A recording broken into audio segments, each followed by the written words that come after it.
The Grady Fantasy Podcast is brought to you by McDonald's. Ba-da-ba-ba-ba. I'm loving it.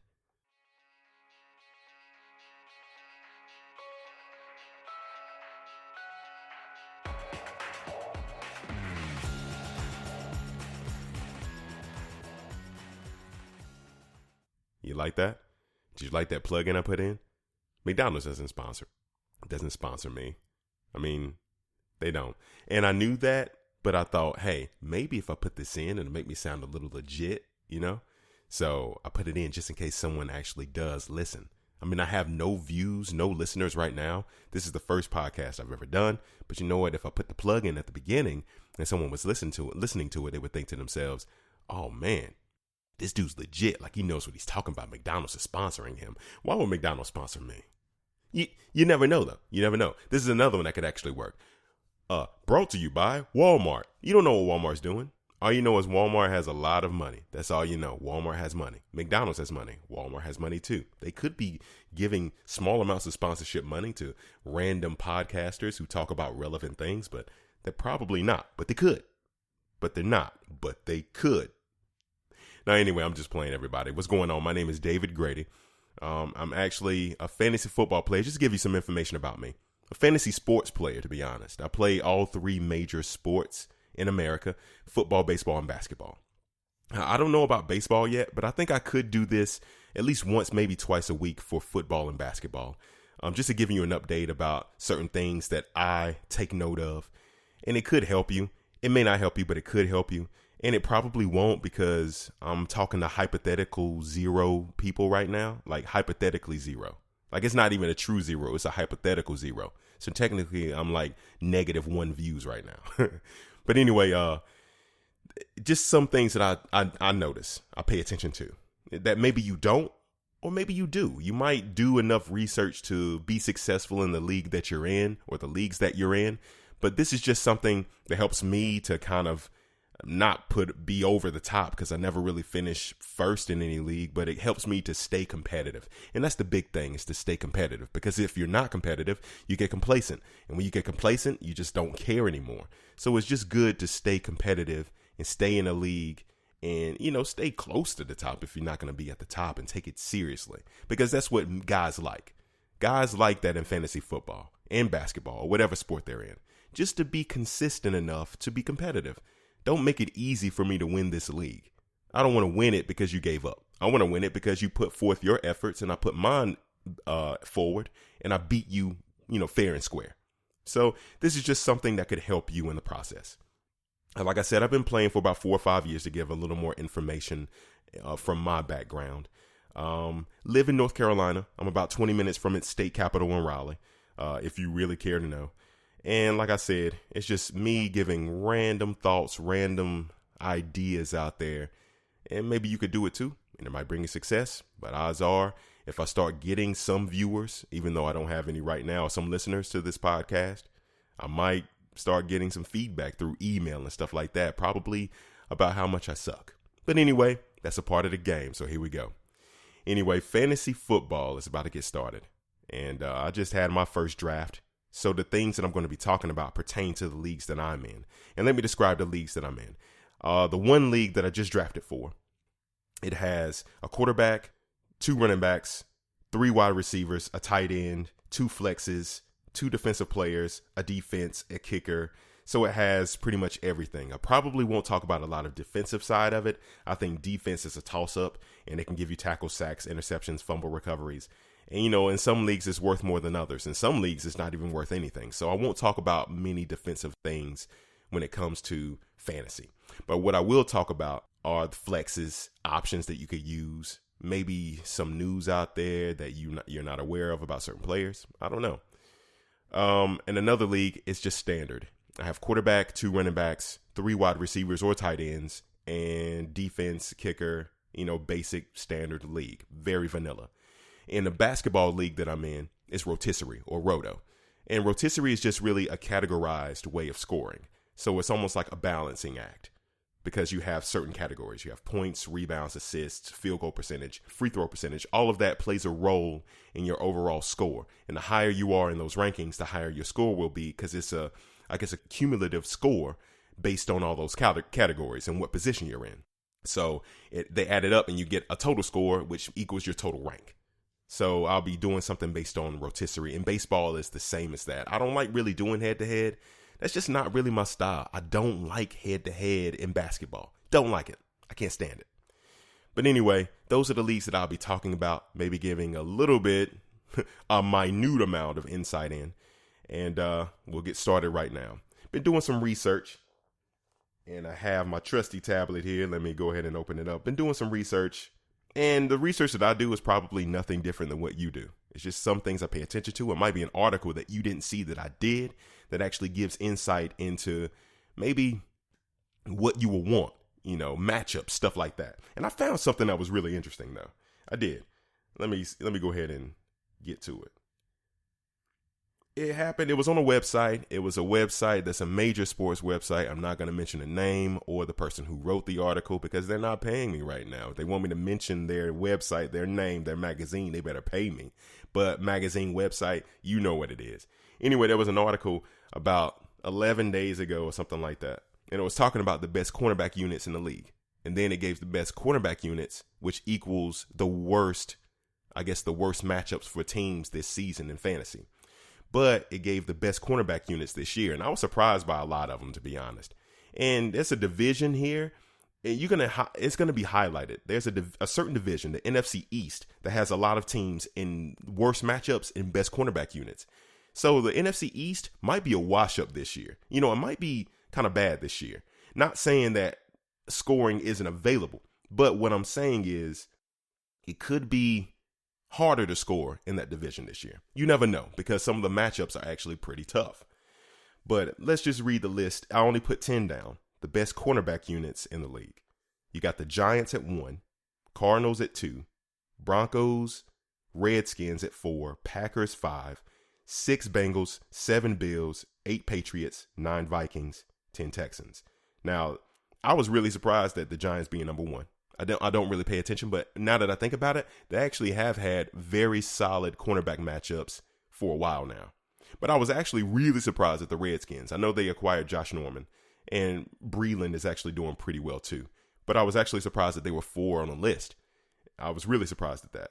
As far as everybody else, Bills have always had a pretty good defense. Vikings has been known to have a good defense. They had a good one last year, so for them to make the top 10 makes sense, and the Texans too. But I was really surprised at that. But going from that list to this list, which is the worst matchups. Now, this is where it all really takes shape. And I didn't write a lot of notes down. I just wrote the list down so you can go back and do the research yourself. But at number 1, they had the Eagles with the worst matchups. But that makes sense because they're in the NFC East. And they have to face the Giants, which was number 1 on the best cornerback matchups, and the Redskins, which was number 4 on that list, twice. So that does make sense for them to be number 1. 2 is the Cowboys, again, in the NFC East. But the Cowboys face Washington, I think, is it once this year? I think maybe it's once. It may not be twice. I might be wrong about that. But anyway, it makes sense for them to be 1 and 2 based on the division that they're in. Then you got 3, the Texans, 4, the Panthers, 5, the Bears. Now, here's where it gets interesting. With the Bears, they face the hardest part of their season in weeks 14 through 16. So guess what time of year that is? That's playoff season. So you might want to watch out with their matchups because in weeks 14 through 16, they face the Detroit Lions, the Green Bay Packers, and the Washington Redskins. I think all of them made the top 10 of the list. And Detroit might be outside the top 10 of the best cornerback matchups. But that is a very hard schedule to have, especially during playoff time. And that could have a bearing on scoring and winning your league because, playoff time is everything. That's when you play for the championship. So you might want to watch out for their matchups in weeks 14 through 16 because, and with Jay Cutler, he's kind of spotty anyway. He could throw a touchdown. He might get it to Alshon Jeffrey or Kevin White, but he might not. And he doesn't have Martellus Bennett anymore. He does have Zach Miller. So that actually could work out pretty good. I have Zach Miller on my PPR league team, so hopefully he does get the ball to him, and he is a safety valve, the same as Martellus Bennett was, and hopefully he can stay healthy and upright. But still, that could bode well for using them in the playoffs. Now, I'm not saying don't use Alshon Jeffrey and don't use Kevin White if Kevin White has a fantastic year. What I'm saying is you might want to temper down your expectations in weeks 14 through 16. That's all I'm saying. All right. But that's very interesting. I only put the first 5 down, and I only think they mentioned 5. So that actually works out. Anyway, now on the opposite side of that, you have the worst cornerback units. And once again, I wrote down the 10 worst and the middle, the cream in the middle, you can kind of figure out yourself. But anyway, the worst cornerback units. Number 32 was the Titans. They have the worst cornerback matchups in the league right now. 31 is the Eagles, which is odd because they have the hardest matchups, and then they're one of the easiest teams to score on, if you think about it. Number 30 is the Dolphins. The Bears at 29. The Ravens at 28. The Panthers at 27. 26 is the 49ers. 25 is the Saints. 24 is the Chiefs. 23 is the Steelers. You know what's crazy? I always think of 49ers having good secondary. You know why I think that they always have good secondaries? Because I remember Ronnie Lott as a kid. As a safety. So I always think that their defensive backs are always good. But that's not the case because Ronnie Lott ain't played in like 20, 25 years. But I always make that thought in my head. I don't know why. I always assume that they have good cornerbacks or good safety because of Ronnie Lott, who hasn't played in a quarter of a century. I don't know why I do that. But anyway, I think that's interesting. But that is not the Ronnie Lott era because they're at 26 on this list. But it's just something that I always think about anyway. And that translates to the last list I have, which is the best matchups. So you have number 1 is the Giants, which means that the Giants have the best wide receiver matchups and the hardest cornerback assignments. So that actually bodes well for them. You have the Raiders at 2, which is very good. You got Derek Carr. You also have, I can't even remember his name, his wide receiver. Hopefully he has a breakout season. Man, I can't remember his name right now. My goodness. Hold up. Let me think about it. Really, I have a blank mind right now. Like my mind went blank. Can't even think about it. Number 3, you have the Falcons. Number 4, you have the Bucks. Number 5, the Broncos. And number 6, the Redskins. And Redskins was actually an honorable mention in the article. But the interesting thing about the Bucks have the hardest schedule weeks 1 through 4. The easiest schedule from weeks 5 forward. So you got to remember that too. So it might be wise to remember and wise to think about the fact that Mike Evans may not have at the beginning of the season, he may not have the season at the beginning that you think he may have. He might not come out the gate very fast. He might not. Now, I'm not taking away from Mike Evans being a fantastic receiver, but he has already had concentration issues in dropping passes last season, which led to him only scoring 3 times last year.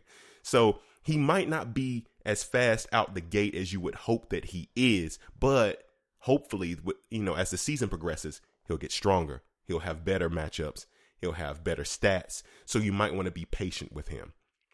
And Vincent Jackson too, because they're facing the hardest schedule weeks 1 through 4. But after that, week 5, you might have the production that you drafted them for after week 4, which is week 5 forward. So you might want to think about that too. And another thing that you might want to think about is just because you have these teams with the worst cornerback units doesn't mean all their cornerbacks are horrible. They're going to have their top cornerback playing the best wide receiver. So whenever you have this list, it's not like every cornerback that they have is a dud. So maybe your top wide receiver will still have trouble with the top cornerback. And that might trickle down to having, maybe a benefit or an impact on the secondary wide receivers having good games more so than the first wide receiver, like the Raiders. Still can't think of their wide receiver's name. Good gracious. But Michael Crabtree is second fiddle. He's the second wide receiver who's lining up opposite of him. So we know that the primary wide receiver is going to have the hardest cornerback matchup. And if they shadow him, he's going to have more attention, which may lead to Crabtree having more of a one-on-one type of situation on the opposite side of the field. So he may get the ball and get frequent targets because of the matchup that the other receiver is having on his team. It could lead to that happening. So you may have that happening. You might have Mike Evans not having as many targets as Vincent Jackson, just initially at the beginning, because of the matchups that they have, especially if they choose to shadow, if they choose to kind of play, a little bit harder to their side. You might have an open field and a one-on-one matchup with the secondary wide receiver. So in that situation, like Alshon Jeffrey, you might have Kevin White getting more looks. You might have Mohamed Sanu getting more looks because of Julio Jones. You might get those types of things, those types of matchups. And I'm not saying the number one wide receiver on your team won't have the chance to get the ball and he won't have good games, but it's going to be harder for him to have good games because they're always going to target them, the hardest wide receiver or the top wide receiver on the field. That's just generally how it works every year, but that's just something to think about. And this list isn't a concrete list. This list just helps you see total matchups against total offense and total defense, not one-on-one matchups, because one-on-one matchups might still be hard for certain wide receivers. Hopefully that came out well enough. Like, do you understand what I'm saying? All you hypothetical zero listeners out there, do you understand? Do you? Hopefully you do. I don't know. But anyway, let me see. I had another tidbit of information, and I just read it this morning. And maybe I'm late to this. I have no idea. But I was looking at the Redskins game, the game that they played last night or a couple nights ago. First of all, Kirk Cousins looked pretty good. He had 3 touchdowns, 188 yards, and 13 for 23. And he had 3 TDs, 1 interception. So he looked pretty good, looked pretty sharp. But when I was looking at the receiver core, the Washington receiving, I looked up and I saw a very familiar name that I haven't seen in a while. Vernon Davis is actually in Washington now. I didn't know that. We all know 3 or 4 years ago, Vernon Davis was a threat. It couldn't have been more than 4 years ago, maybe 3 or 4. I mean, he was in Denver and he was like a solid tight end option. I don't know if he was top 10, but he definitely wasn't a slouch. And now he's in Washington now. And I thought about maybe if he doesn't get cut and he's healthy, because he had 3 receptions, 3 targets, 3 receptions for 42 yards yesterday. Of course, we're looking at, it's preseason, but still, if he's healthy and if he has a burst of speed and he draws one-on-one, a one-on-one matchup, will he take targets away from Jordan Reed?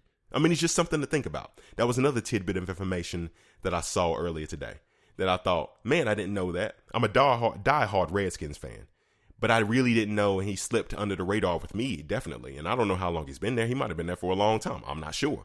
But he definitely slipped under the radar. But that's somebody to keep an eye on just to see how many targets he might get, because he may end up taking some from Jordan Reed. You never know. Jordan Reed is a dynamic tight end, and I think he's going to have a productive year. But he could end up maybe even taking some red zone targets away from him.